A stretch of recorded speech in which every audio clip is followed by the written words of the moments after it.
Police असल्याची बतावणी आणि व्यावसायिकाची लूटमार करणाऱ्या 3 तोतया पोलिसांना राजारामपुरी पोलिसांनी केली अटक।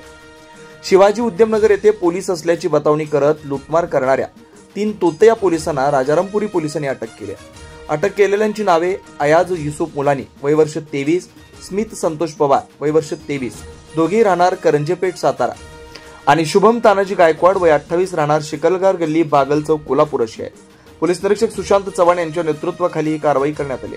कटलरी आणि बांगड्यांचे व्यावसायिक असलेले चिदानंद वामनना सुतार वय 48 राहणार जैन वस्ती दत्तवाड तालुका शिरोळ जिल्हा कोल्हापूर हे बांगड्या व कटलरी साहित्य खरेदी करून 28 मे रोजी रात्री उशिरा गावी जात होते। शिवाजी उद्यमनगर येथून जात असताना 3 संशयितांनी पोलीस असल्याची बतावणी करत त्यांच्याजवळील 7,000 रुपये जबरदस्तीने काढून घेतले। त्याचबरोबर त्यांना मारहाण करून ते पळून गेले।